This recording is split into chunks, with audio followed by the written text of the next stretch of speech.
Mr. Bharatraj, please start. Good evening, friends. I welcome all of you on behalf of Samprabha to this 63rd edition of Ee Sambhashane, ably guided by our President G. Narayan Swamy sir and coordinated by our friend Kodandaram. And today's topic being De-Dollarization and Emerging New Economic Order, a wonderful topic.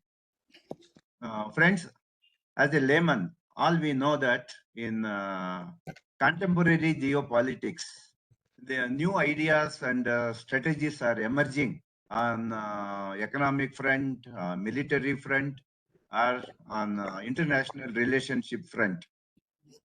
On economic front, de-dollarization is one such idea, which is on the anvil. As a layman again, what we know by dollarization, it is dependence on one particular currency in international trade and commerce or investment or saving, and following the regulations imposed by one particular country, that is USA, owner of the dollar. De-dollarization means opposite of this, reducing the dependence on particular currency, that is dollar, and using alternative currency and formulating independent regulations in foreign trade and commerce. And this is de-dollarization. For example, if Russia and China, two like-minded countries, they start using Chinese yuan or Russian rubles as a currency for their international trade between them. So that is de-dollarization. If India uses rupee or reals or dinar between Saudi Arabia or UAE as a means of payment, so that is de-dollarization. So this issue came up in BRICS meeting so many times, but it was simply touched and left out. So this de-dollarization issue has become all the more important, timely, and relevant in the wake of the present Gulf War, where almost all the OPEC countries are involved, and one particular country is imposing sanctions to its whims and fans and affecting the supply chain of the whole world and pushing the whole world into chaos.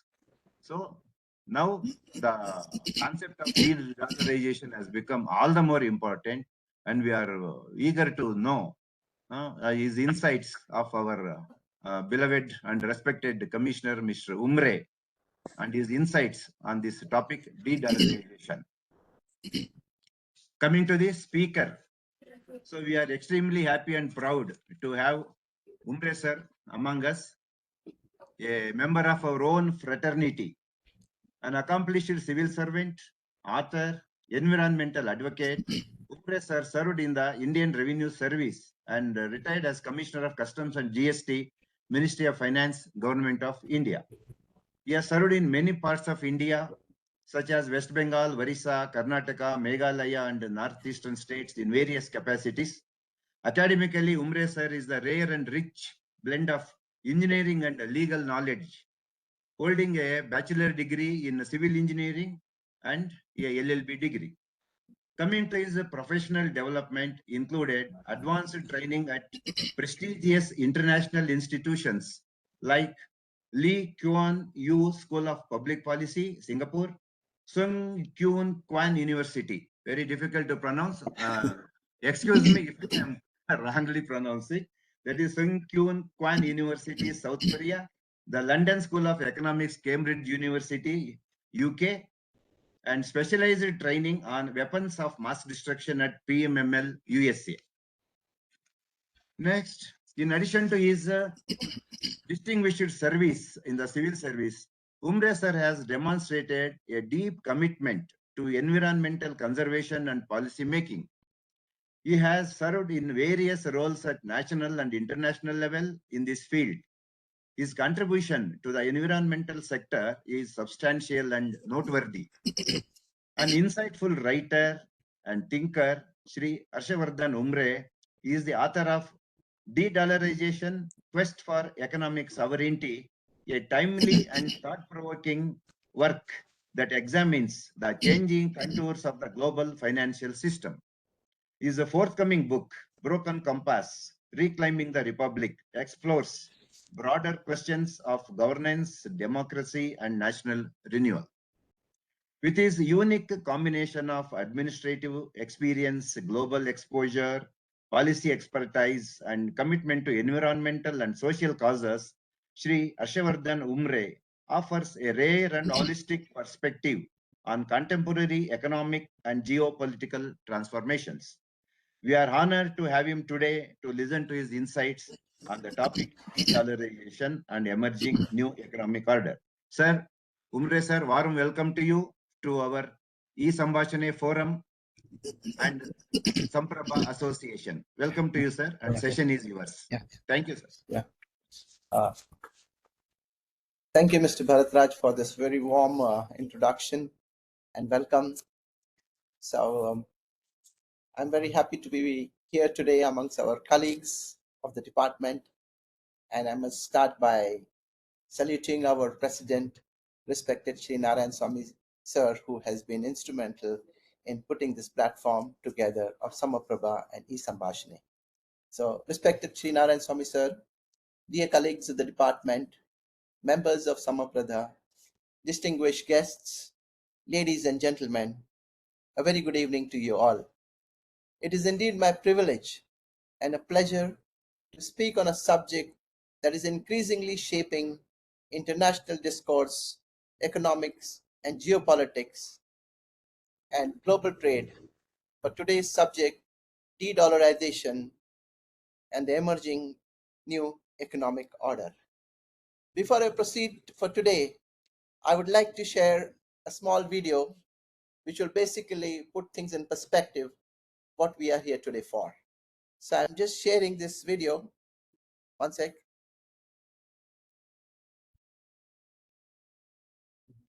So you have to go to the button share. From there you have to type. There is a screen up on top that comes. There you have to press. Then you have to press share. Okay, one sec. Down.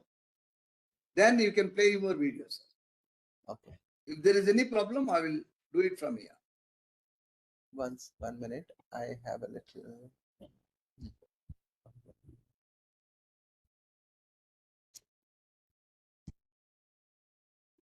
Share. Yeah. Select the screen. Come to share down below. Yeah. Can you see the video? Can you see the video? For everything it will come. Sir. 1 minute. Oh, okay. Okay. Now we can play your video. Can you see? Can you see? No, we are not able to get it, sir. I'll do it for you, sir. Okay. Don't worry. Please do it. Please. Yeah, please do it. Please do it. Yeah, that will be better.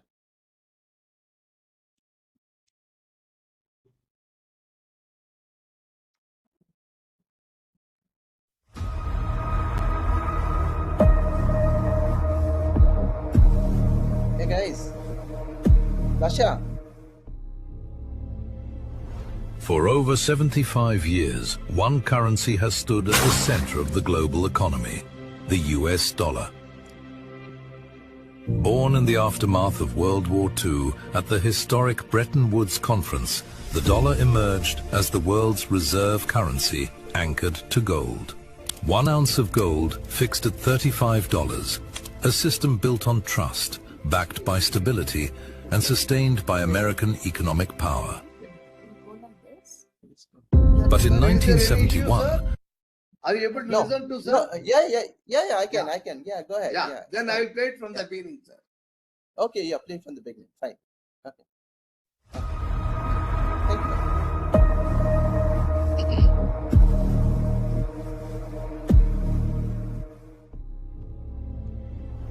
For over 75 years, one currency has stood at the center of the global economy, the US dollar. Born in the aftermath of World War II at the historic Bretton Woods Conference, the dollar emerged as the world's reserve currency anchored to gold.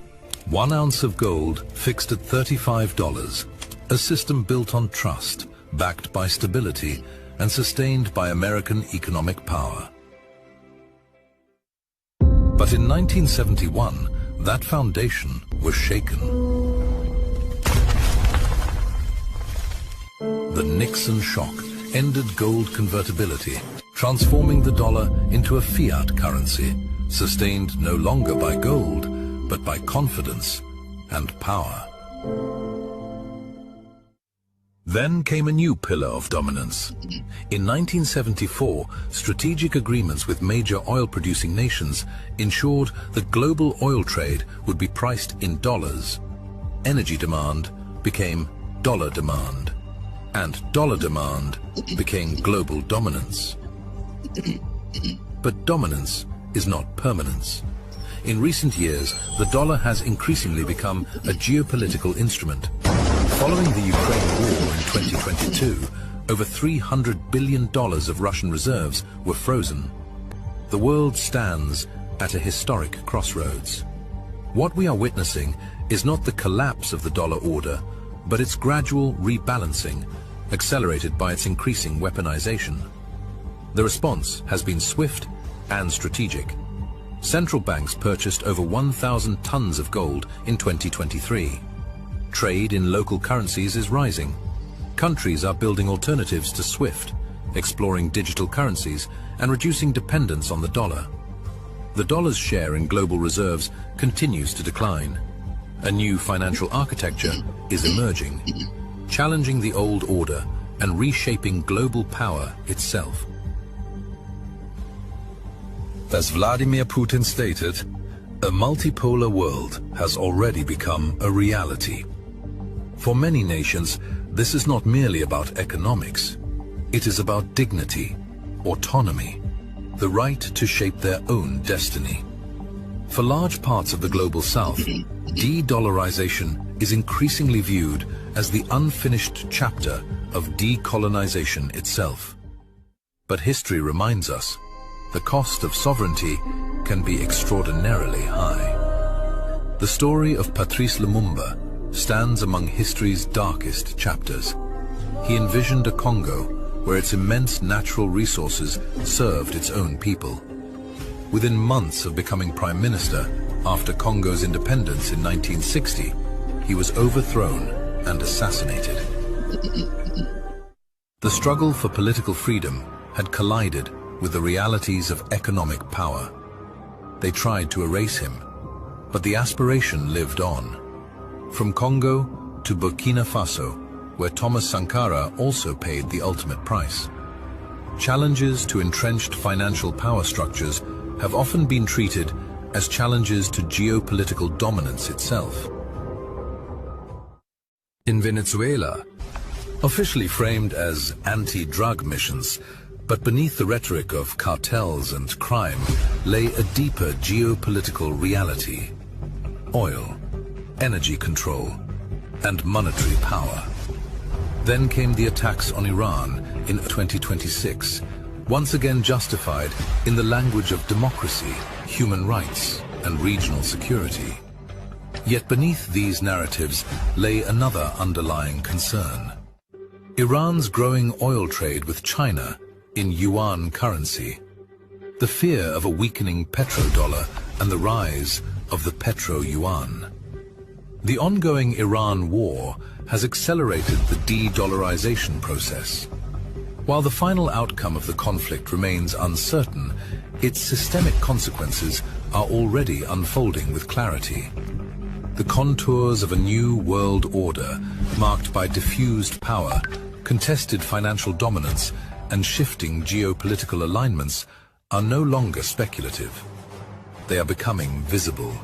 The Iran war of 2026 may ultimately be remembered, not for how it ended, but for what it revealed.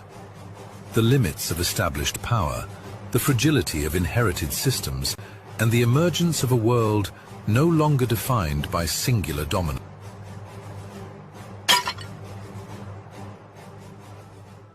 In De-Dollarization, the quest for economic sovereignty, Harsh Vardhan Umre presents a compelling account of this global transformation. from the rise of dollar hegemony to the emergence of a multipolar world. De-dollarization is not defiance, it is reclamation, a reclaiming of economic sovereignty and the right of nations to trade on terms of mutual respect, not inherited hierarchies. No nation's destiny can be dictated by decisions made in distant financial capitals. For many former colonial societies, de-dollarization represents an instrument to complete the unfinished journey of decolonization itself. The global financial system is evolving toward a more balanced, more representative, and more just order. A world where the future will not belong to one currency, nor to one empire of power. It will belong to a world rediscovering balance. A world where nations rise, not through domination, but through dignity, cooperation, and sovereign equality. And history itself is now witnessing the unfolding of a global quest for economic sovereignty. The age of unipolarity is fading. A multipolar world is rising on the horizon.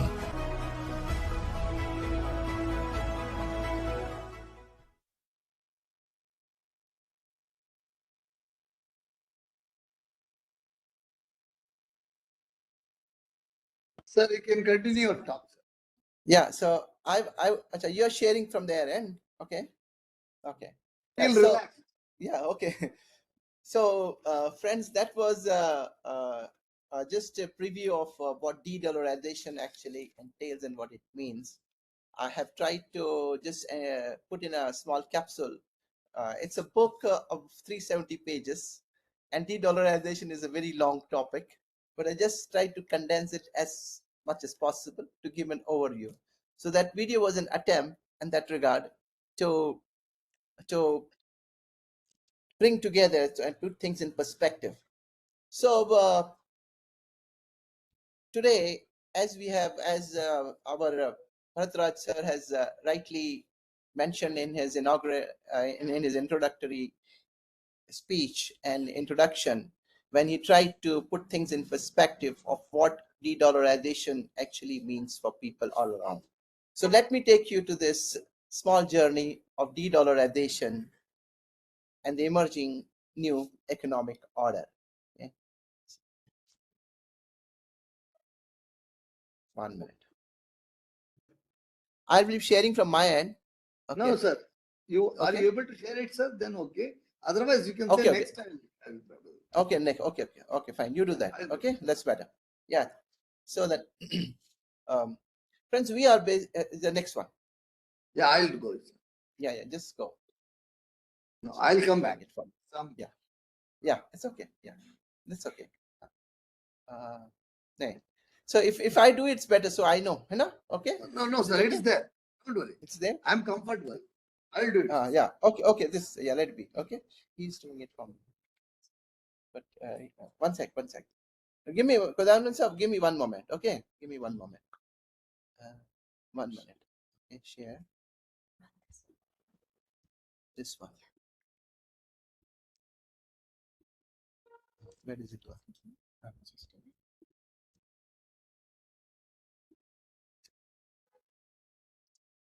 If you want to share, I can quit. I have to quit. Just 1 minute. Just okay.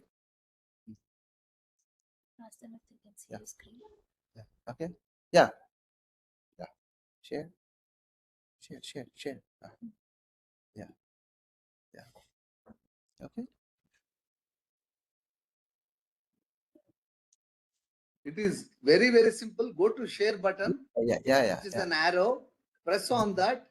You will get a panel. In the panel, screen 1 is there. There you click, then down share. Then you simply switch on your video, the PPT. Yes. Yeah. Can they see now? Yeah, just let me try. Sir, I will do it for you, sir. 1 minute. Give me 1 moment. 1 moment. Yeah. So then.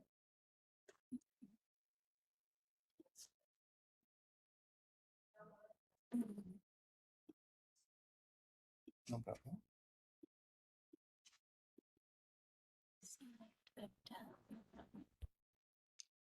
You select the entire screen.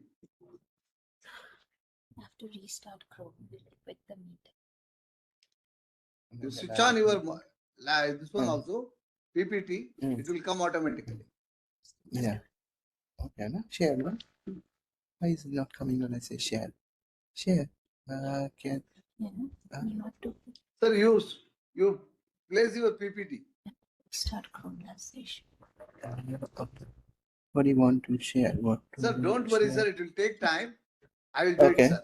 Please. Okay, fine. Okay. Okay, you go ahead. You do. You do it. Sir, please. I'm there. Yeah. Okay.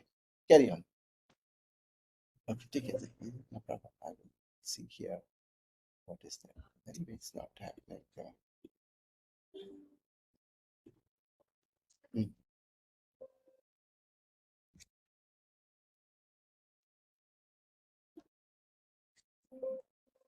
Sir, you can. Are you able to see it? Yeah. Sir? Please. Yeah.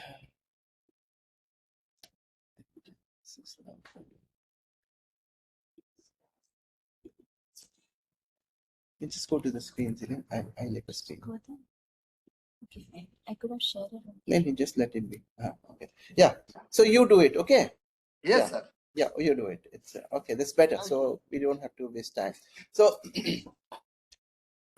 so friends, about de-dollarization, and as we are all aware, we are living through a period of profound global transition. Just as the 20th century witnessed the rise of the United States and the dominance of the dollar, the 21st century is witnessing the gradual emergence of a multipolar economic order. Understanding this transition is essential for governments, businesses, policymakers, and we citizens alike. I also take this opportunity to share that I have recently released a book titled De-Dollarization, The Quest for Economic Sovereignty. Okay? This is my book, which you see on the right side here. This is the book which I have written. It has taken about nearly 2.5 to 3 years. I had started writing during my days in Meghalaya and Shillong in 2023. So here it is. I just published it this last month in Bangalore. So it's essential, first of all, for us to know what is de-dollarization. So let us put in context what is de-dollarization. De-dollarization is essentially, if you see on the screen, it is a process in which the countries reduce their dependence on the US dollar in various fields like international trade, finance, investments, and foreign exchange reserves. And fundamentally, de-dollarization will involve the countries to basically start using local currency among their trade settlements. Then it also involves diversification of foreign exchange reserves, then alternate payment systems, regional financial cooperations, and greater monetary sovereignty. What basically it implies is, we see in the next slide, I'll just explain that. Yeah. So basically what we see here is all our trade is now done mostly in the US dollar. Whether if we want to import something from Malaysia or even from any of the countries of Latin America or Africa, we have to necessarily pay in dollars. And that being the case, like countries around the world are so dependent on this dollar. So over a period of time, and therefore the dollar has assumed a position of such dominance that it has basically dictating the foreign policies of countries around the world. And that is the background in which the whole issue of de-dollarization has basically emerged. And next one. Yeah. So if you see, when you talk of de-dollarization, we are not talking of basically the collapse of the dollar, or it is not about that the dollar will cease to be a currency of international trade. It means is basically the preponderant dependence on the dollar and the dominance of the dollar in the international trade will reduce. That is, more and more and other currencies will actually simultaneously exist and function along with the dollar. That is basically what it means when we say de-dollarization.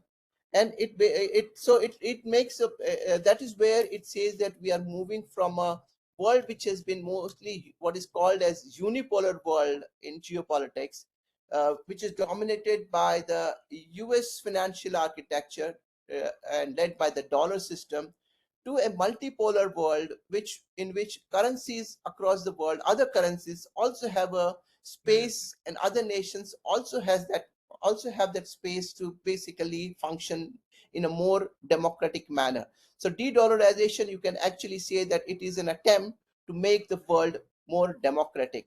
And so, like, you can put it this way, like, de-dollarization is certainly not the end of the dollar, but it is an end to the dominance of the dollar.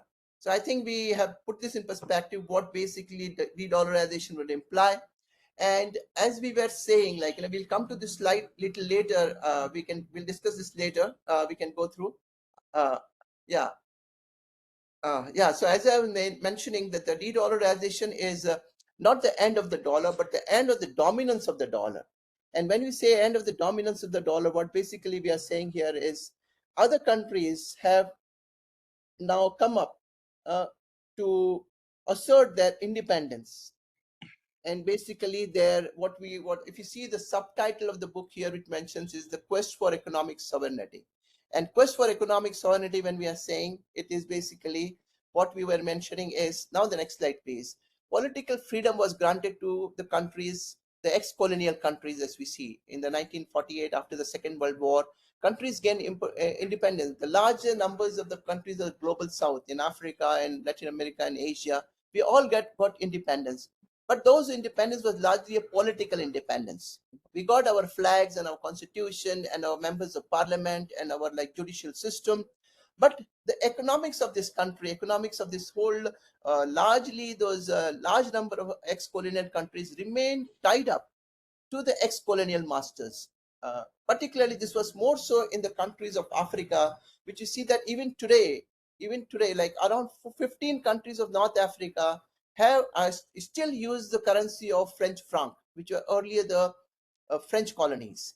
So likewise, countries in large parts of Africa, even if they were not using the currency of the earlier colonial state, but their economics is usually directly tied with the economics of the earlier colonial countries. Like, for example, the mining, the gold. We all know that African countries are rich in mines, coal mines, gold mines, minerals. But all those mines are basically owned by the ex-colonial mine owners. And that is what we mean by saying, even if the decolonization has happened politically, but economically, these countries remain colonial. And therefore, we can say that de-dollarization is an instrument to complete the unfinished task of decolonization. And this movement, even as we sit today here, this movement of decolonization is on a very is catching pace in the countries of Africa, Latin America, etc. And here I would like to jump to one more further slide. It is little ahead. Can you go further? There is a slide on Patrice Lubamba. Just go ahead. Go ahead. More. Go ahead. I'll tell you. Go. I'll tell you to stop. You go. One more.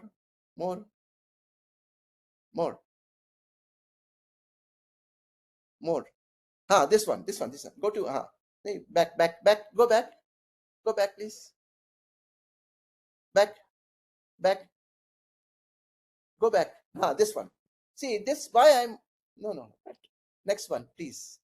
Therefore, I wanted to do it, so it is. I know what I'm talking. Just go. This one. Patrice Lubamba. What I was just referring to the case of the African countries being still tied up with the economic. They are still in colonialism or the ex-colonial countries. This is a classic example. And why I want to give this example is very relevant. This is a country of Congo which gained independence in 1960. And Mr. Patrice Lubamba was the president of Congo in 1960. And when he became a president, he said the resources of Congo will be used by the Congolese people.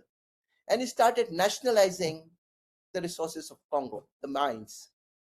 But therefore, he ran into rough weather with the ex-colonial country, which was Belgium. So within few months of his presidency, within say 6 months of his presidency, he was overthrown by a coup. And not only that, he was killed. That is okay. I mean, it happens. Coups happen everywhere, even today. But what in the case of why Patrick Lumumba I'm mentioning here is, not only was he killed, but his body was dissolved in chemicals to erase any trace of that the person ever existed.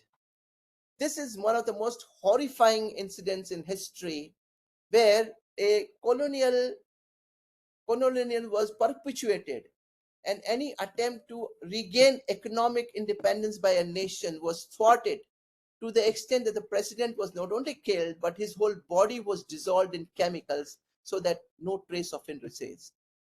But friend, that was the extreme nature which we saw actually happening in Colombo. And why I mention it today is, but Mr. Patrick Lumumba had a gold tooth. He had a tooth of gold, and that tooth did not dissolve in gold. So what these Belgian people did, colonial people, they kept the tooth in the museum in Belgium as a souvenir. But how justice turns around, that's what I want to say here. In the month of March 2026, a court in Belgium basically was investigating the murder, and the family members of Patrick were pursuing the case of his murder. And as later, just 2 months before, a court in Belgium declared that the Belgium corporal who was instrumental in the murder of Patrick Lumumba would be standing trial for the murder. And he is now all of 92 years old. And this incident happened in 1960.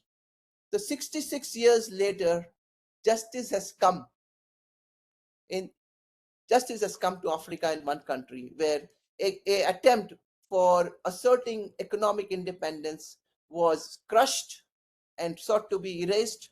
But today we see that justice has raised its head, and this is a vindication. And this was incident very instrumental in again reigniting the aspirations of the African people. And we see that large number of countries are today on the way to asserting their economic independence by nationalizing their mines and asking the ex-colonial countries to leave so that they can get control over their natural resources. So this is briefly, I was wanting to mention why this decolonization is so very important for a large number of countries, the ex-colonial countries, which is now basically using this decolonization as an instrument to attain and complete the unfinished chapter of decolonization. That is it. Can we go back to the fourth slide, please? Go back, fourth slide. More. Yeah, more. Go back. Yeah. Next one. Next.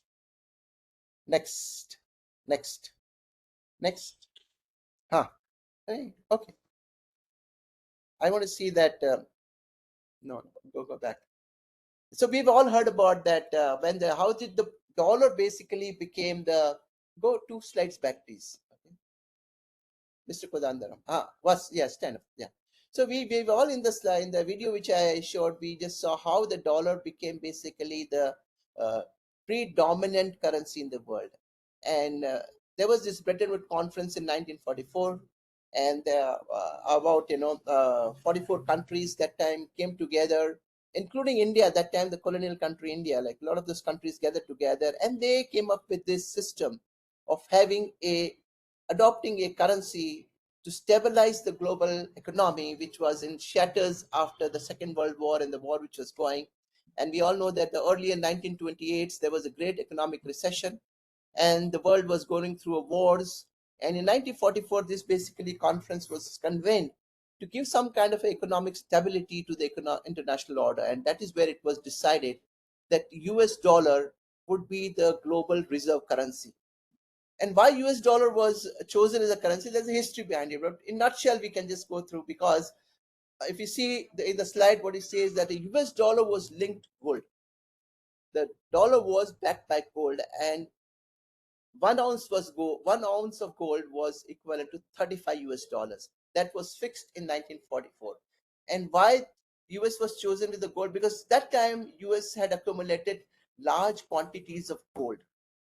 After the economic recession crisis of 1928, the European gold was, they took a flight to US, and a lot of gold was accumulated in US. And also gold, they passed an act in the US in 1936, whereby the gold of it was kind of a not nationalizing, but accumulation of the gold of the country in the central banks of US.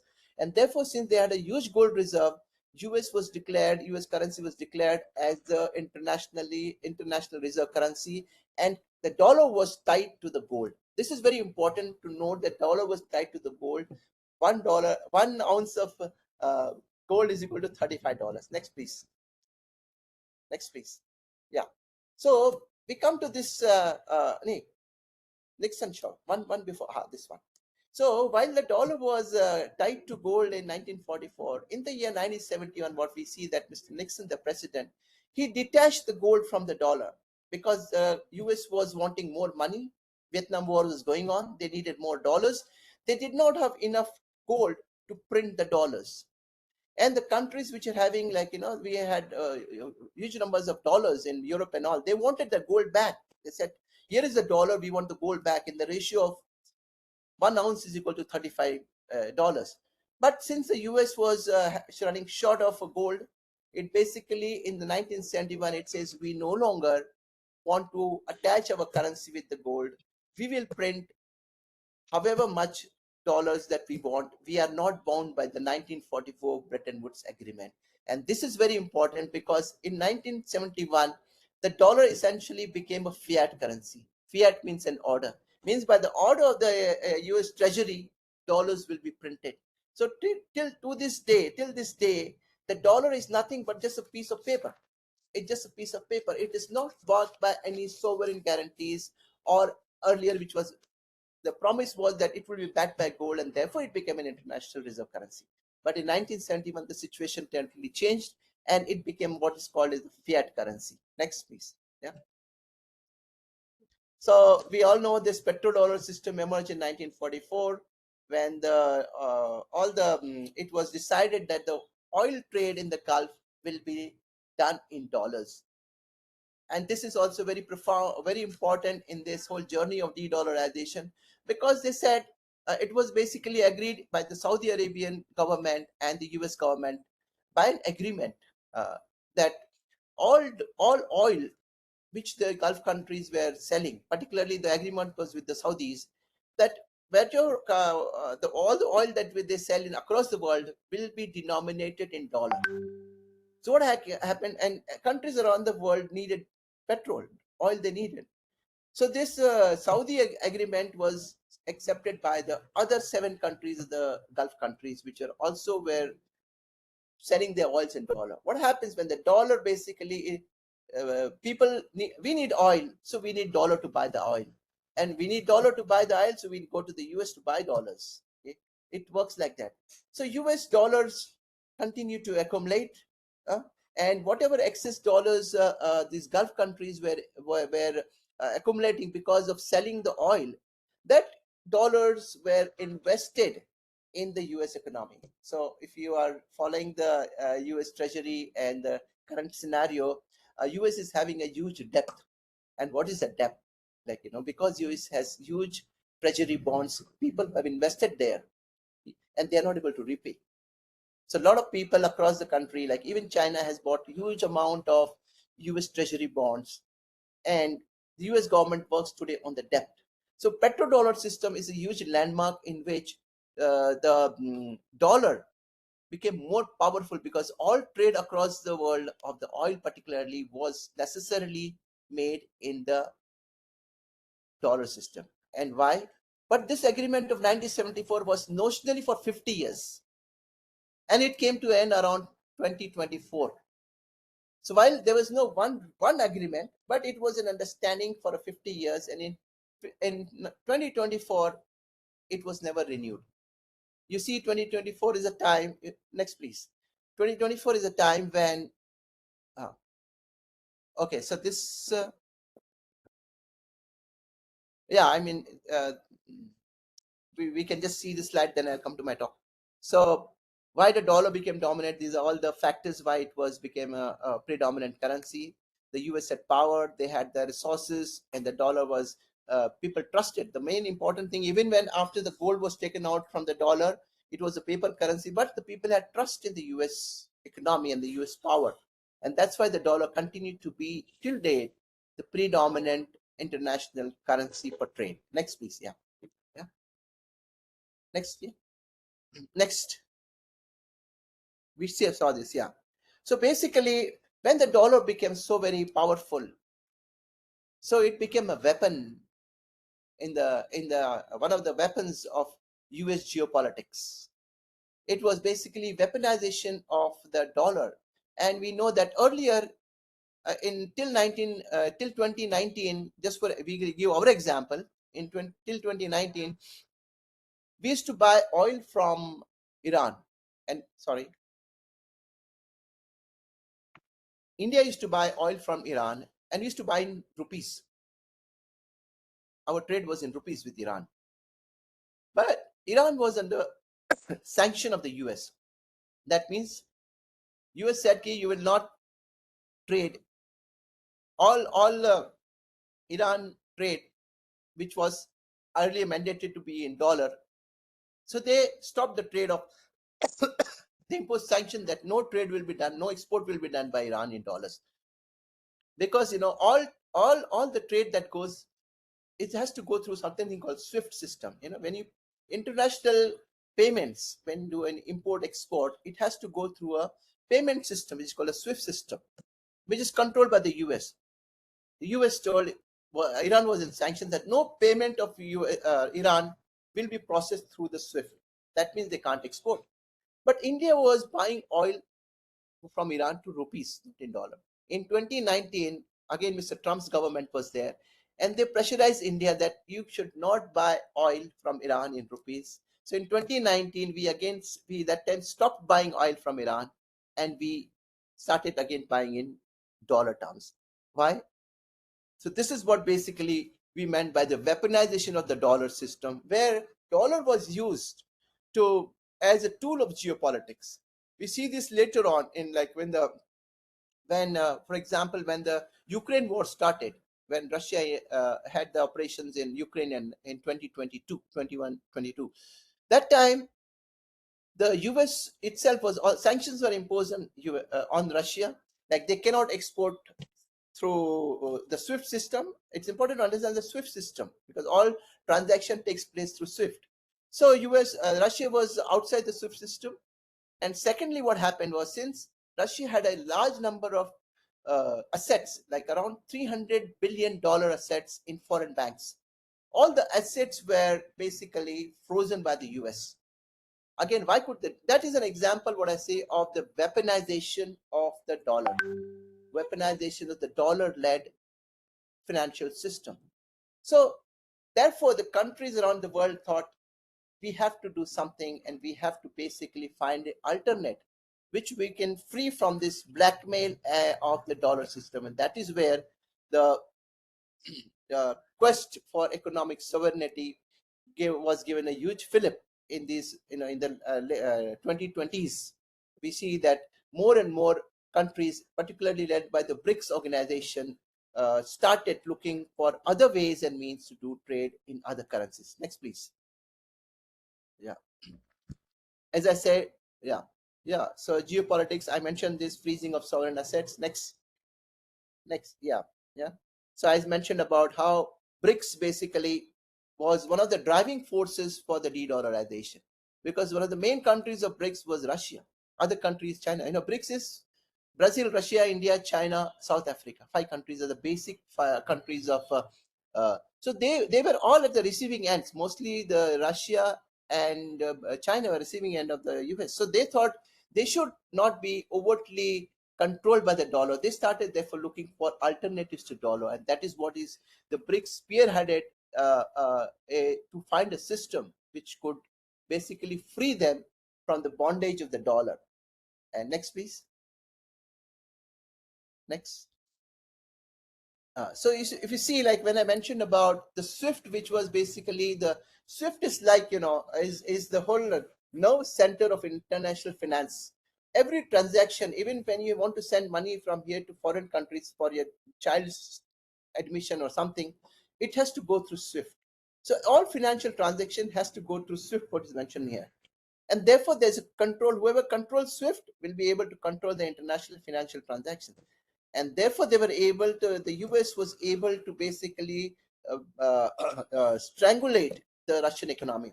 So Russia and China, they came up with the alternative to SWIFT. And if you see here, China came up with CIPS, which is a cross-border interbank payment system, and Russia came up with the system for transfer of financial messages. These two systems they have come up. Well, they have not as robust as SWIFT. It is yet to become as efficient and as robust and large in quantity as SWIFT. But these are two systems which they have developed, which they do the trade by these systems. That's how they are doing. So these are evolving and developing systems which are the alternatives to the dollar system. For example, even India has also in the recent years, India is also starting doing what is called the bilateral trade in bilateral currency, local currency settlement. India UAE trade, India Russia, we were doing rupee ruble trade from long time. Even the oil which we're buying from Russia is in the rupees. So all these transactions which are outside the dollar are basically nothing but de-dollarization, and that trend today is increasing more and more. We go next, please. We go next. Yeah. In this, we have to basically see that the BRICS countries have notionally, they have symbolically made a currency, and what we see on your screen is a picture of the currency which was about 2 years ago. They are just symbolically made. This is not the currency which actually is in market, but this was symbolically announced as a BRIC currency. And but what they did very interestingly, they said a BRIC currency is not an alternative currency to a dollar. It's not just one paper, another paper. They said we will go back to the resource-backed currency. Just as the dollar earlier was backed by gold in 1944, which was removed in 1971, the BRIC says the BRIC currency will basically be backed by resources. And he said 3 resources. One, they says, was gold. And some countries may not have gold. Oh, they have oil. Okay, oil. And some countries may have rare earths. So these are the 3 basically resources of which the BRICS have decided will be backing the BRICS currency. So BRICS currency again goes back to the resource-based currency system, which was earlier the foundation of the dollar system in 1944. So BRICS currency is still a work in progress. There are various models which are they are discussing, and still it is evolving. It may take time, but these are the directions in which the currency is evolving. We can go next, please. Yeah. So Mr. Kodamdaram, you can tell me, like, I think we should not talk much, but let there be a, after 5 minutes I'll finish, and then let there be a, discussion. It's better, right? We can do that. So just I'll wrap it. So this is one of the important currencies which is basically rising in today's time after this is the yuan, the Chinese yuan. We have had, there's something called the Belt and Road Initiative, which was made by the Chinese government, which is basically taking up infrastructure projects in large parts of the in countries along the world. And importantly, all investments in these projects were done in a Chinese currency. So this is an indirect way of de-dollarization, where investment in a particular country is done by. So Chinese currency is one which is one of the rising currency, which even if it is not as strong as dollar today, but we can see that it is one of the currencies which is on the rise, which can, in the coming times, which is certainly, and that is one of the reasons when we see the 2 wars which are going on. I mean, wars. We saw in the we'll come later on that. Okay. Just next, please. Yeah. Next, please. Yeah, a bit of India. India has been a very important player in this whole de-dollarization and BRICS movement, because if you see the BRICS, India is the founding member of BRICS, BRICS. But I must share that before BRICS, there was RIC, and that RIC was Russia, India, China. In 2007, in that period, RIC was there earlier. only these three major countries were formed. They formed an economic grouping to cooperate on matters of economics. So that was the seedling, which later grew into BRICS of 5 countries. And today it is BRICS plus, including 11 countries. And there are around 40 countries which want to become part of this BRICS formation. So BRICS is growing. So India is one of the founding members of the BRICS. And I must also share that every year the BRICS presidency rotates. And this year the rotating presidency is with India. So India has a very crucial role and critical role in basically driving this de-dollarization movement. Again, I must add this point here that politics and optics is always, it has to be balanced in a diplomatic manner with the government. They have their way of doing things. Uh, uh, Everything may not come out the way it is, what we see, but at the core, because see, one of the things which you mentioned was gold is a thing which is going to back the BRICS currency. India has also started accumulating gold like so many other countries. We may just our government time and again in the recent times also he's mentioning about not people not taking buying more gold themselves, because government want this gold. Government has even bought more gold from outside, which was in the bank, other foreign banks, and the government is trying to accumulate the gold reserves of the country, because gold is, again, as I say, one of the fundamental pillars of the new currency which is there, which coming currency. So India has an important role here as a founding member of and our UPI system, what we say UPI payment system, is very one of the like acknowledged systems in the world for payment, which is also an important driving force in the whole process of de-dollarization. Because when we have agreements with some countries in ASEAN countries, we are trying to do something in the African countries. When we have this payment system, mutual payment system through UPI, this takes us outside the purview of the dollar system, which is again a de-dollarization. So India's strategy is always known by what we call the strategic autonomy, is what is India's policy, while not directly openly challenging the dollar system, and but at the same time pushing de-dollarization and having a balanced approach. So that is India's approach in the whole process of de-dollarization. Just a slide here. Next, please. Next, please. So we talked about de-dollarization, okay, but it's not easy. Like, we are facing with a country which which is a superpower, and which has been reigning, which reigns supreme in politically, militarily, even economically. So while we can talk of de-dollarization, but it is not easy. It is, one of the things, I am not having the quote in one of the slides, but I'll share that quote.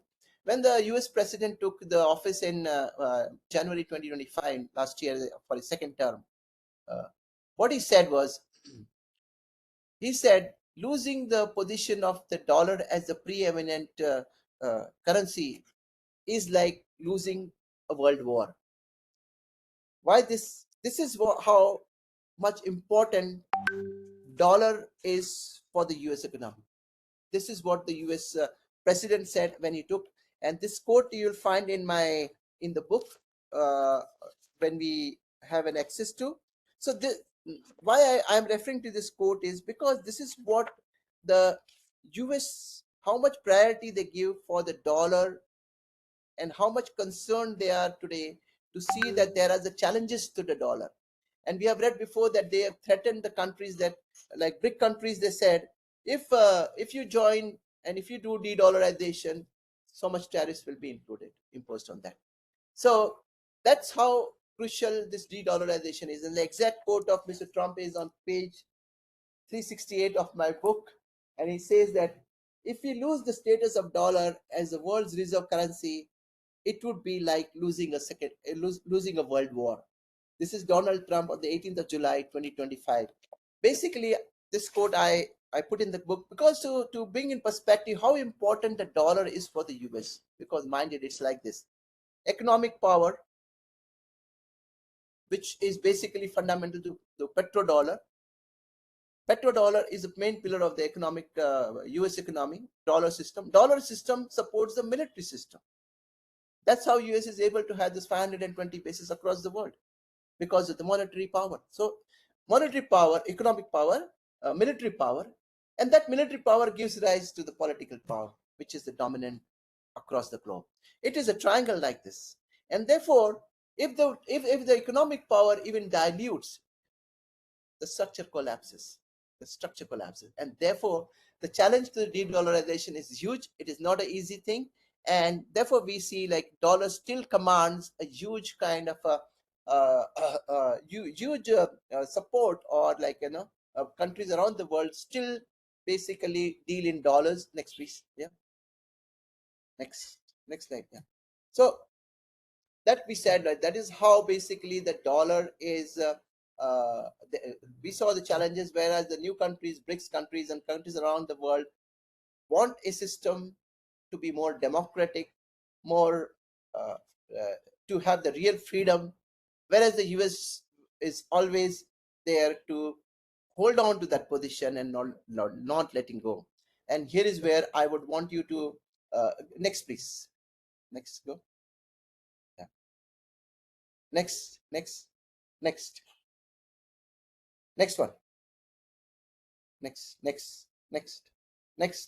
Next. Go. Yeah. Iran. Next. Okay. Keep this. Why I put this here is, and this is where this is important. We all heard about the Iraq war. I'm not talking Iran. Iraq war in 2003, when Mr. Saddam Hussein was his country was attacked, and we all heard about WMDs, weapons of mass destruction. That was we have that time 20 years back. Everyone was talking about WMDs, and they say this guy has Iran has weapons of mass destruction, and that was the reason for basically attacking Iran. What is the real reason? Real reason is this, which I have written here. Basically, in 1999, Euro was formed after the EU was formed, they formed the currency Euro. 1999, Euro was a currency of the Europe, combined currency. Iraq was already under sanction by the UN because they had earlier attacked Kuwait in 1991. So they were under UN sanctions. But the UN had given them what's called the oil for food program, means that can export oil, but that money should only be used for some domestic purpose for people's welfare and not for arms. That was the program. Saddam Hussein said, okay, in the year 2000, he went to the UN and said, okay, oil for food program, but let me allow to sell my oil in currencies instead of dollar. Let me allow to sell it in euro. The UN agreed in that time, and in year 2001, he started selling the oil in euro. So the first time in history, the petrodollar system, which was so built in 1974, it was breached. And Saddam Hussein was the person who was successful in breaching the petrodollar system. For the first time, a major oil producing country was exporting its oil in euro. And euro, which was formed just in 1999, in the year by the time of 2002, its share in the global economy was around 25%. From a combined, when it combined, it was around 19%. In 2-3 years period, it became 25%. Imagine this is a tussle between two European, the US on one hand and the European on the. So it's a dollar versus euro. And Saddam Hussein is a victim of that. When there's an elephants fight, the grass suffers. So Saddam Hussein, basically, they attacked and he was hanged later on. But the true story is, because Saddam Hussein jumped over to euros, which was a threat to dollar. And this is not what my analysis, this is what the declassified documents, this is in the books which I mentioned, the declassified documents of the US, which are declassified after 10 years, 20 years, those documents say that the story of WMDs was a false flag. There was no WMDs. But the real reason was to restore the dominance of the dollar and prevent the coming up of the euro as a. So that was why I gave this example to point out how the dollar will be protected at all costs. And one of the first things after Saddam Hussein was defeated and the provisional government of the US was there as the caretaking, the transitional government, first thing they did was revert the payment of the oil export from Iraq from euro to dollar. That was the first action of the provisional government led by the US, which was occupying Iraq in 2003. So this example is important, and we come next, please. Next. Am I taking more time? Next.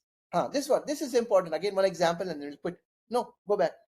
This is it. So we heard Colonel Gaddafi from Libya, and we were again hear the story that he was killed. He was attacked. His country was attacked and killed because they say there were human rights violation, that he was suppressing the population. Real story is, Mr. Gaddafi gave a proposal for the Africa to have one African dinar. Whole Africa will have one currency, African dinar. And that dinar, he said, will be gold dinar, and the gold will be given by Libya. He said, Libya has 140 tons of gold.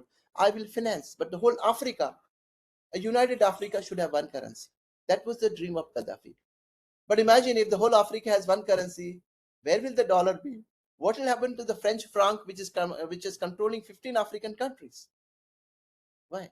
So that is the reason. Then we hear all the story of human rights and blah blah, and that's why Mr. Gaddafi is attacked, and in 2012 he is killed. And why this slide, I put here the photograph of Mr. Sarkozy, the French president, and Gaddafi, why I put it here is, this is a photo of 2008. They were good friends. In fact, with the Gaddafi financed Sarkozy's election campaign in France. So Gaddafi thought that I have financed him, he will not betray me. But Mr. Sarkozy was the first among the foreign countries who led the attack against Gaddafi in 2012. And why again I'm mentioning this is because just in the month of last year, a French court basically found Mr. Sarkozy guilty of accepting of corruption by accepting finances from Mr. Gaddafi. So it's all it's all related. Next one. You see, there's so much to talk to, but I know I have to break it up. Venezuela, we know that Venezuela president was kidnapped, and we heard about drugs and all that. No, it's about oil. It's not about drugs. It's about oil. He was kidnapped because Venezuela was under sanctions from the last about 15 years, ever since he became president in 2014. He would not budge because they nationalized oil. Venezuela nationalized oil and sent away all the foreign companies, and all Venezuela was under sanctions of the US, and they won't budge. They said this is our nation's oil. So what they do, they put all these drugs story, kidnap him one fine day, and more important was because Venezuela was under sanctions, so it was trading with China, selling the oil in yuan, Chinese yuan. The Chinese yuan was doing trade with Venezuela, a lot of so that's why Mr. Maduro had to be kidnapped, and then finally we come to the Iran war, and then we stop it. Next one, Iran war. Next. No, go back. Iran. Back. One more.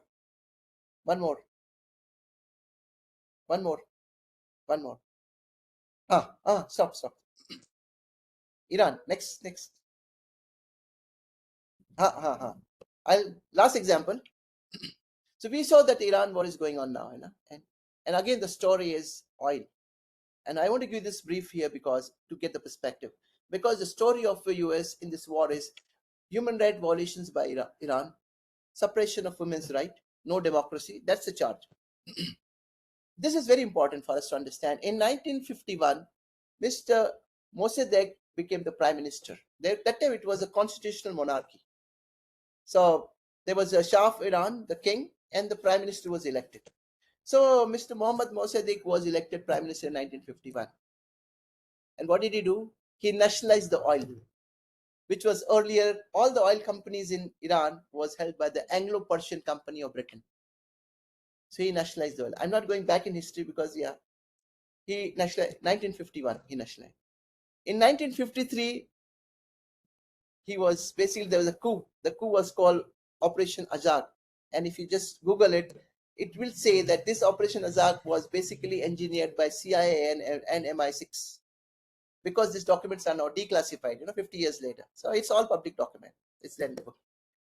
So in 1953, Mr. Mossadegh was overthrown. He was imprisoned.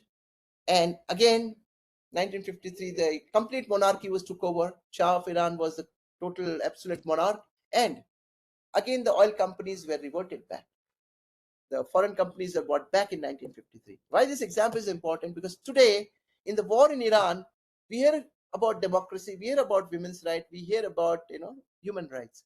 Here is an example. In 1951, there was a democratically elected government which was overthrown by the Western countries because of oil. Because of oil, they did it. Yeah. And just another effect, when Mr. Mossadegh died, he was in the house arrest and he died in his home. He was not even allowed for a burial in his burial place. He had to be buried in his drawing room in his home. This is history. So, okay, cut. Next, we'll go. So, today's Iran war. Come, next slide, please. Next slide. Time is up. Yeah. Finish. So, we request you to come back again for another talk. It is becoming very, very interesting. We want to catch on you again. That would be better because I have a lot of questions. I wanted to see this with cryptocurrency, this with the present order, and it will be very interesting. I will also do some reading, and we can have wonderful talks. Okay. I think Kodandram, sir, Kodandram, let them read his book also. Maybe after some time we can schedule a kind of interactive session with him. It's very interesting. That's what I say. I think he's in the last leg. Let him finish. No, sir. Still, a lot of slides are there. I'm having in position. Even up to 10 o'clock, it will not be finishing. No. Let him finish this Iraq. Let him give the finishing touch. Sir, on 9th, we would like to have you, sir. On 9th. See, therefore I said, this is a topic which can't be condensed. It is really interesting, sir. It's a 370-page book. Okay, we have to talk in half an hour. I made a 5-minute clip. It's difficult. So I can really understand that we have to. Therefore, I began by trying. And you know what happens when I'm talking, I go with the flow. I don't know where to stop. But I really appreciate the fact that this is So we'll just conclude. The Iran war, we know, Iran war. Basically, the Iran war is the final nail in the coffin of de-dollarization. And why that is? Because the Iran war is the war which has actually accelerated the process of de-dollarization. And 3 things emerged from the Iran war. And I put it, that when I was writing, it was March 26 when that chapter came, and I added a case study of Iran in this because we have to finish the book. And there I wrote and I said, which way the war will go, whichever way. But these things will be there. Whether the war, this one wins, whoever wins. But 3 important things. 3 important things are, number 1. Where is it? Yeah. So just let me refer so that I don't deviate. No, I just want to be very clear and very, So 3 things were there. One thing was basically the petrodollar system will go down. The petrodollar system, because petrodollar system is largely based on the G7 Gulf countries, GCC countries, which have American bases there, and the oil sent in dollar. Iran said, if you want to pass oil from the Strait of Hormuz, last time he said, any currency other than dollar, they can pass freely. You can take rupees oil, no problem. You can take yuan, no problem. US dollar, pay the fine. That was what the agreement will be reached now is on paper, something may happen. But the fundamental thing is the Iran cracked on that issue of petrodollar, and that crack is visible. The countries like Saudis, Qatar are ready to send their oil, not exclusively on dollar. That agreement is dead. So first thing is the petrodollar system is cracking up. Second is because we said monetary power, military power, and the political power. Because the monetary power is cracking up, the unipolar order led by the US is diluting. And from the unipolar, we are basically moving towards the multipolar. As clear as that. And the third important point was, we always hear that in the Middle East, there was the Israeli dominance, of Zionist dominance, Zionism dominance, all over it. In fact, the US policies were also dictated to some extent by the Israeli. But at the end of this war, when it will happen, that dominance would have crumbled. Because that dominance was dependent on the US bases in the 7-8 countries. And when Iran basically bombed those bases, that dominance started chipping up there. So thank you very much. These are the 3 takeaways of the final thing. And de-dollarization, mind it, is here to stay. And de-dollarization is a process which is inevitable. It's a historic necessity, and it will go on. Thank you very much for having me here. So we are going to have thank you you. again on 9th, sir. We request you to reserve 9th of next month. We request you to keep the time open. It's getting interested. We may have 2 more sessions also on this, so that a lot of people will involve. We were very, very happy. Our president, sir, please. I would like to make my comment. Yes, sir. Harsh, I really compliment you. You were writing a book on de-dollarization reminds me of a moment when Dr. B.R. Ambedkar wrote a book on the problems of rupee, its origin and its solutions. In my opinion, it is as equivalent as that. Congratulations to you. Okay, you have done a great job, and you have clarified a lot of fundamental doubts all we could have had. Gold linking and petrodollar. Many stories are very interesting, as Mr. Kodarram is saying. You please come back to interact with us on 9th. I must also compliment Kodandaram and Bharatraj for roping even into this Sambhashane, and we are very proud of you. And we are very proud of all our departmental people who have made the achievements. In fact, Kodandaram has been requested to invite a boy, a son of an AC and a superintendent in our department, who was the line judge in the French Open thing. Wow. During the French Open tennis thing, he had done the what they call first line judge decider. Okay. Kindly bring him in also. All of you, if you find this kind of gems in the department, you please rope in them. Okay. Thank you, Harsha. Yes, sir. So before closing, next week we have our TNC Sridhar sir continuing his income tax, because it was fascinating. A lot of questions were there. We had assured him. That's nice. Next week Sridhar sir will be there. Then again followed by our thing. Then we will have our sportsman gleaming in the courts. That's what we plan. I request Bharatraj to go for his closing comments. Yes. And Thank you.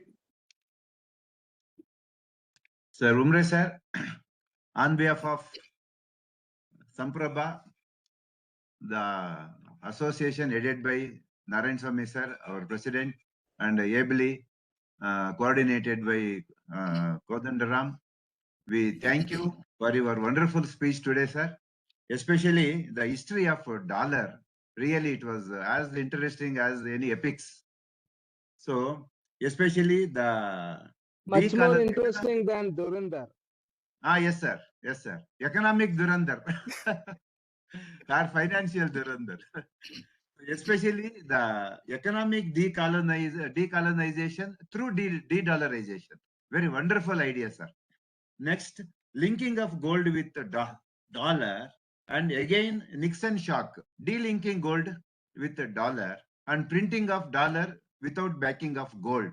Very wonderful historical events you brought to our notice, sir. And then 1974, emerging of petrodollar, concept of petrodollar, everything, and weaponization of dollar in modern days. So every concept or every topic you touched is one after the other, more interesting, sir. We are touched by your speech today, and we are very anxious and eager to have 2 more sessions on your knowledge, and especially on your new book. And we thank you from bottom of our heart, sir. And I thank our president, Narayan Swamy, sir, and Kodandaram, who have brought under the banner of Samprabha this forum, Ee Sambhashane. And I thank all the participants who supported this program, and I request you to support our program like this more and more. Thank you all. Next week we have on income tax, which was very interesting. Our next week's guest is also there, Mr. Sridhar sir. IRS is from income tax. He has been very helpful. I welcome people to participate in more numbers so that we will have an interesting group. Thank you. And also share this information with outsiders too. It's not only for ourselves, but for friends and family and all that. Okay. Thank you, Kodanram, Bharatraj, Ash, and all the Thank you. participants. Thank you, sir. Okay.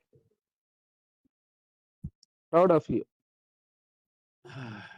We'll meet up, sir. I want to come and present this copy to you this next We'll week. meet next week. Okay. Yeah. Certainly. Yeah, it reminds me of Ambedkar's book on Indian. Sir, that is too big. I mean it. We'll meet up. Okay. Thank you all. Bye. Thank you. Good night. Thank you. It was very nice. Thank you. Thank you. We'll have Pleasure. interaction soon. Yeah. Bye.